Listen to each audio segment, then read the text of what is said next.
tá?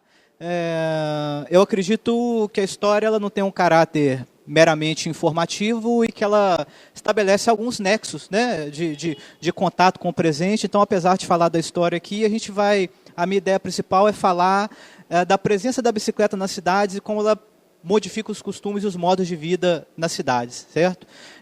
As minhas primeiras imagens mostram, na verdade, os primeiros modelos de velocípedes ou de bicicletas, tá? Que foram industrializados, foram comercializados em longa escala e que chegaram aqui ao Rio de Janeiro.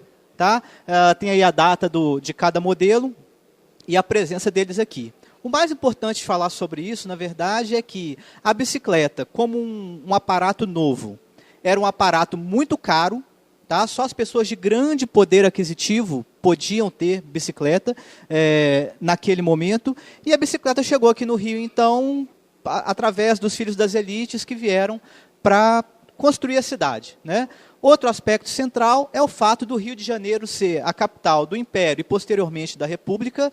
Então, na verdade, um centro cultural importante na história da cidade. Tá? O que é importante, então, marcar, que foi um papel que a bicicleta teve no mundo, e em especial no Rio de Janeiro? Foi um duplo papel. Primeiro, a bicicleta ela substitui em larga escala, talvez seja um dos papéis mais revolucionários, ela substitui a presença do cavalo, tá ok? Porque antes as pessoas usavam o cavalo para se locomover e as pessoas passaram com o tempo a utilizar a bicicleta, né? Ela foi presença em jornais do mundo todo como um evento revolucionário, nos jornais do Rio também, né? A questão da bicicleta ela era muito, muito presente mesmo. E mais do que isso, ela também ajudou no papel social da mulher no mundo. Porque quando a mulher começou a lutar pelo direito dela pedalar, especialmente as feministas da época, para que ela pedalasse, ela tinha que abandonar duas coisas. Primeiro, o espartilho, ok? E segundo, ela tinha que usar calças, o que era inimaginável para as mulheres da época. Né? E a bicicleta passou, ela era fruto de reivindicações, né, das feministas que queriam ter acesso a essa novidade, né? E, enfim, isso aconteceu no mundo todo e aconteceu também no Rio de Janeiro. Os jornais mostram isso muito bem, certo? Bom, passado esse momento, a bicicleta chega então ao Rio de Janeiro.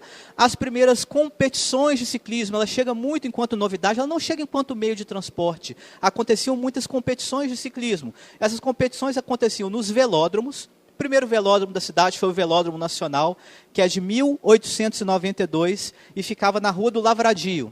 A Praça da República, essas imagens de 1893, 94, aconteciam muitas competições de ciclismo, né, pelas alamedas da Praça da República também, certo?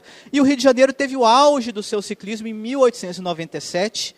Os velódromos duraram de 1892, com o primeiro, até 1899. Em 1897, a gente tinha 7 velódromos na cidade, com competições de ciclismo todas as noites. Ir ao velódromo era como ir à ópera, era como ir ao teatro. Né? Era uma diversão da alta sociedade. Tínhamos vários modelos de bicicleta. Tivemos o que nós chamamos de primeira bicicletada, na verdade a primeira parada de bicicletas, com muitas bicicletas mesmo na cidade do Rio de Janeiro. Você imaginar 500 bicicletas em 1897, com o preço que elas tinham, era algo realmente importante para a época, certo? Então as corridas do velódromo, elas duraram esse período. Principalmente era interessante porque envolviam as apostas. Né? E com o fim das apostas, no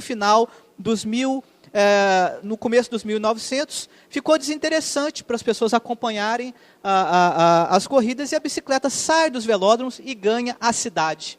Ela ganha o trânsito, com todos os problemas advindos da sua presença no trânsito. Então você vê nos jornais notícias retratando problemas da bicicleta no trânsito. A bicicleta ganha os anúncios, a bicicleta ganha o espaço da cidade, o cotidiano das cidades, e começa a transformar definitivamente as cidades. Ela sai do espaço do velódromo e ganha as ruas, certo? Tem notícias falando dos cachorros, né, que corriam atrás dos ciclistas na época, notícias que aparentemente são do nosso cotidiano.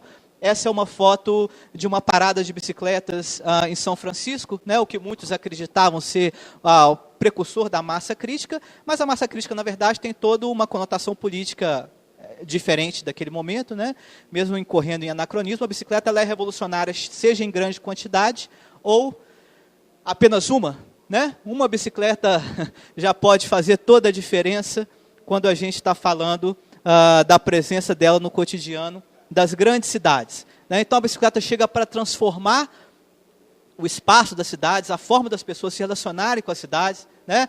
Os nossos velódromos, né? Eu trouxe a experiência do Velódromo Raul Soares em Belo Horizonte, que é essa praça da cidade de grande movimento, onde de meia-noite às 3 da manhã nós fazemos uma competição, fazemos dessa praça um velódromo e ocupamos a cidade brincando, né? Pedalando pelas praças da cidade. Ela trabalha bastante essa questão da transformação, né? E o Rio de Janeiro é conhecido muito como a cidade das bicicletas, não à toa. Essa condição de capital federal, de ter recebido um maior contingente de bicicletas, das lojas importadoras, dos velódromos, das corridas, fez com que o Rio de Janeiro tivesse, inicialmente, uma condição privilegiada pelas pessoas que aqui estavam e pelas bicicletas que aqui estavam, para ter esse papel importante, né? E para o futuro, com os grandes eventos chegando, com toda a questão do velódromo, que acho que outras pessoas aqui vão falar, né?